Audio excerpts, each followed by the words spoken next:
O meu convidado de hoje do Band Entrevista é o cardiologista Dr. Jadelson Andrade, que está falando aqui para a gente sobre a prevenção contra doenças cardiovasculares. Dr. Jadelson, é importante também as pessoas estarem cientes sobre os fatores de risco para essas doenças. Quais seriam os principais? Então, veja, se as doenças do coração matam tantas pessoas no mundo inteiro, e essa é a realidade brasileira, como vimos, se tornou absolutamente necessário se entender por que as pessoas morrem tanto de doenças do coração. E aí foram identificadas as razões que hoje estão muito claras, cientificamente muito bem determinadas. Por que morrem tantas pessoas de doença do coração? E esses fatores são identificados, dentre tantos, os mais importantes, são 7 fatores. 5 deles dependem de você.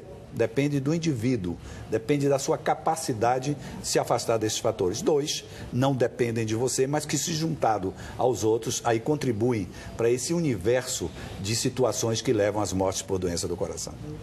Dentre esses fatores, o primeiro deles, não por ordem de importância, mas de significância, é o tabagismo, o hábito de fumar.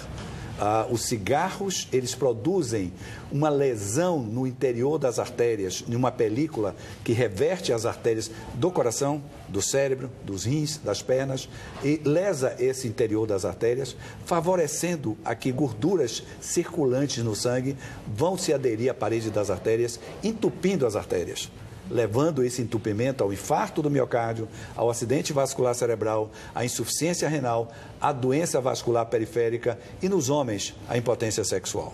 Então, o ato de fumar é uma atitude, é um fator de risco, muita relevância para o determinismo das doenças do coração.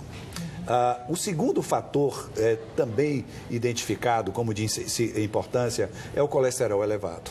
As taxas de colesterol elevado faz com que as gorduras aumentem, circulem no sangue de forma exagerada e essas gorduras circulando vão se agregar também ao interior das artérias, produzindo a placa de gordura que levará ao entupimento das artérias nos mesmos sítios, levando então à ocorrência da situação no coração do infarto do miocárdio. E veja, se o indivíduo fuma e ele tem colesterol alto, o cigarro lesa o interior das artérias e favorece a agregação das gorduras. E a formação da placa começa a se fazer precocemente. Então, esses 2 fatores são fatores que você pode evitar, como deixar de fumar, afastar da sua vida esse vício, esse hábito e medir periodicamente o seu colesterol. Porque a medida do colesterol vai lhe informar se o colesterol está alto e quais as ações que precisam ser tomadas para controlar o colesterol. E eu queria chamar a atenção de uma situação muito peculiar. Colesterol alto não é um fator só de pessoas adultas ou idosos, como a população crê. Colesterol alto é uma situação de crianças e adolescentes. Existe uma síndrome chamada hipercolesterolemia familiar, em que crianças de 12, 13 anos têm colesterol alto. E é preciso que os pais estejam atentos a isso, sobretudo aqueles pais cuja história na família já tem de infarto do miocárdio, porque essas crianças têm um determinismo genético para ter colesterol elevado. Então, avaliar o colesterol das crianças, dos adolescentes, dos adultos periodicamente, corrigir as dietas alimentares, ter alimentos mais saudáveis desde a infância e da juventude e introduzir medicações quando indicado pelo médico para reduzir colesterol, você já afasta 2 fatores de risco. O terceiro fator é a pressão arterial elevada. Também é um fator que não gera sintomas. O indivíduo pode ter a pressão arterial elevada e ele não saber. Qual é a medida correta? É medir periodicamente a sua pressão arterial. Se você tem uma pressão arterial acima dos limites entendidos como normais, e nós entendemos como normais 12, 13/8, acima disso deve merecer uma avaliação médica para que essa pressão volte aos seus valores normais. Juntar tabagismo, colesterol alto e hipertensão não controlada significa que você está caminhando progressivamente em qualquer faixa etária para ter uma doença cardiovascular. A outra é o sedentarismo.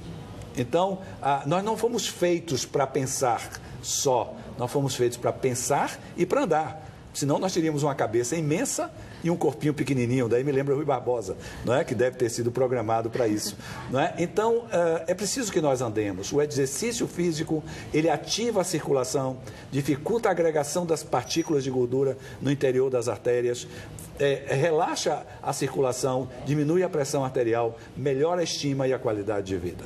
Então, esses 4 já são 4 fatores extremamente importantes para o indivíduo se afastar dos fatores de risco. O outro é a obesidade. Não é?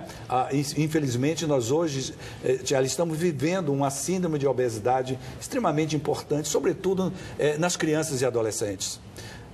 Meus amigos, é na infância e adolescência que as placas de gordura se formam no interior das artérias, para o indivíduo ter um infarto no futuro.